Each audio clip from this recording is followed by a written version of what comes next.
Academica Media.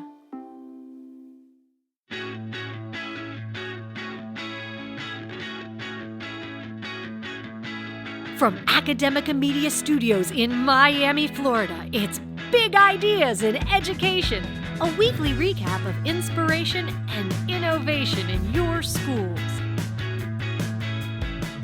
Hello, education lovers. So excited to have you on the program this week for Big Ideas in Education. I'm Ryan Kairalla from Doral College, joined by Dr. Sarah Boulos from Somerset Academy Schools. Hi, Sarah. Hi, Ryan. Hello, everyone. Boy, I am excited for what we are doing this week and for the next 3 weeks. So we at Big Ideas in Education are going to change the format a little bit for the next 4 weeks to do a pretty cool celebration of teachers.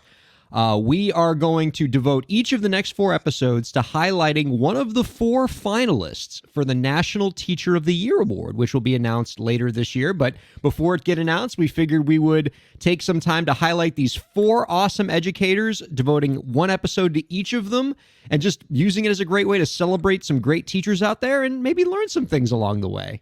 Absolutely. I love this idea, Ryan. I'm really glad. Credit to you for thinking of it. This is a really cool idea because I think especially with everything that's been going on for the past few years, teaching is a really difficult profession to be a part of. And so I think it's great that we're going to be highlighting some amazing educators from across the country. Yeah. And speaking of across the country, our first teacher that we are highlighting this week, we are going all the way across the country to Hawaii, I believe, right, Sarah? That's right. Yeah. Whitney Aragaki is a 10th grade biology and advanced placement, or AP, environmental science teacher at Waiākea High School and a national board certified teacher from the state of Hawaii. She was named Hawaii's 2022 Teacher of the Year and is Hawaii's first ever teacher to reach the finals for the National Teacher of the Year recognition. Yay! Yeah. Right. Much love to Hawaii. Yeah.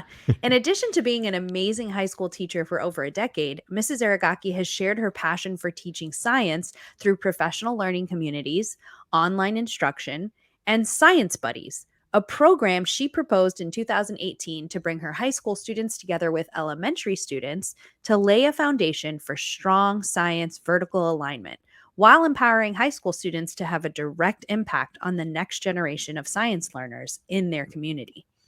To date, over 250 students from grades 3 through 5 have benefited from her program.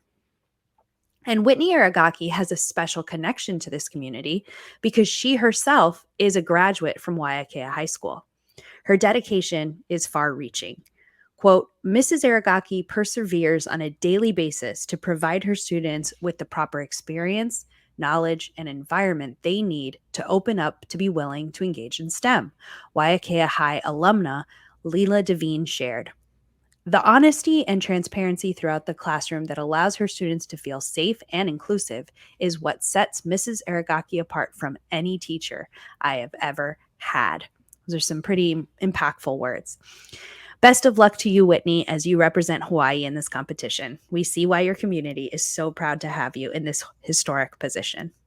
That's one of my favorite things about reading these National Teacher of the Year articles, because I've had a lot of fun researching this. But the thing I enjoy the most is in every one of these articles, you get to read the 1 or 2 quotes from the grateful student or administrator that if another professional in the education community ever said anything like that to me, like I would just melt. I would turn to liquid on the floor. You'd have to mop me up. It's just so incredible. And certainly from the way you describe Mrs. Aragaki, every word of that is deserved. I love in particular, and this is a theme that we talk about on this program all the time, right? The student mentoring, giving older students an opportunity to teach science and to mentor younger students. We've seen that in the literacy context in prior episodes, but certainly it makes sense to do it in the science context too.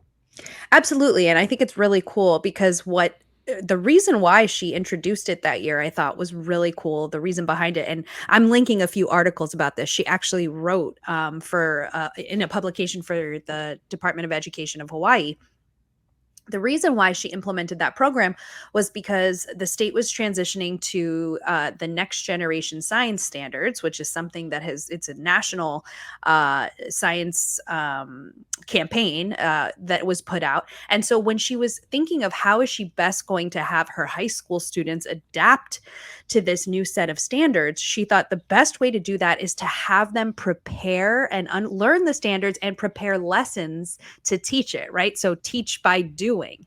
And so in order to get that done, she thought, who's going to be the right audience for this? And so she's connecting all of these different goals in her mind. So she's talking about getting the kids involved, of course, but thinking about how are we going to get younger kids involved in STEM and get them excited about science. And I mean, I don't have to tell you, but anytime an elementary school student has a high schooler come in and hang out with them and work with them, it's like, you are now the coolest kid in the elementary school. Yeah. And it speaks to why I think it can be valuable. And we're seeing this more often with schools, right? To have K-12 on the same campus, K-8 on the same campus. One of the many benefits of that is you get these kind of cool mentorship opportunities. Because, yeah, if I was a third grader and an 11th grader shows up and says, I'm going to teach you some science, I'll be like, yeah, you are. Let's do this. Cool. My big brother is here to, or big sister is here to teach me some science.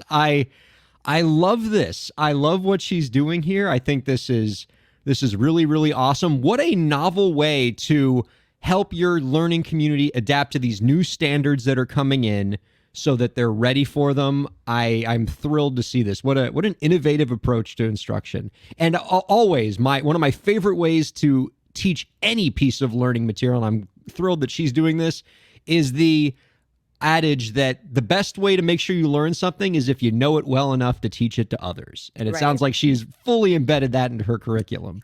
Absolutely. And the fact that she's sharing that with other teachers too through professional learning communities, or we is in the education field talk about PLCs a lot, and leading other teachers and how to discover their own passion for this subject and how to bring that out.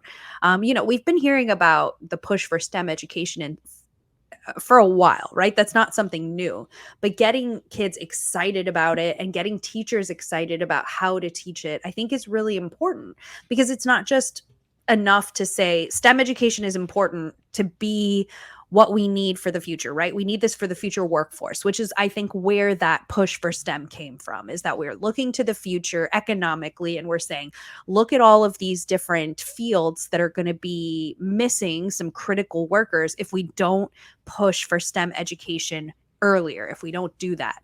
And so it's important, and we know it's important. But just as important is not just filling those positions, right? We need people who are passionate about that. And we need that exposure to come in a really organic way. So I really love the way that this is being presented at a young age to these students, because it's something that they can get excited about. And the truth is, science sometimes is like, it's unfortunate, but a lot of times in elementary school, science is just a subject or a chapter in the book, right? You don't get to do science enough, especially at a young age. And I think that's where the power of what she's doing is making sure that they're getting an opportunity to do science.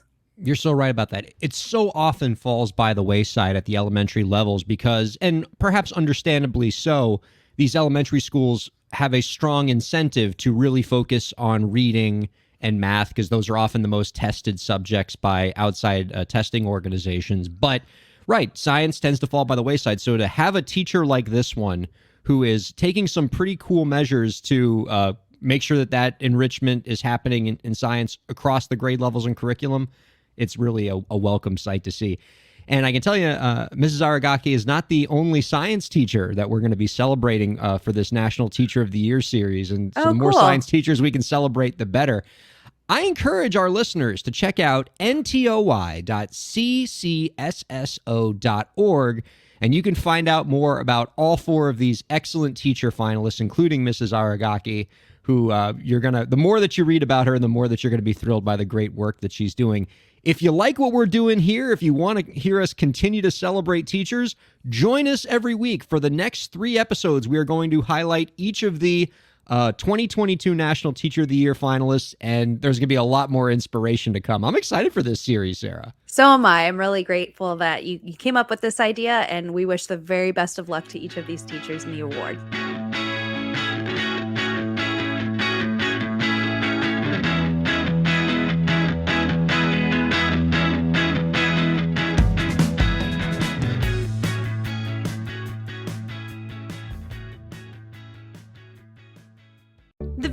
expressed on the preceding program have been those of the hosts and guests and do not necessarily reflect the views of Academica, its clients, staff, affiliates, or advertisers.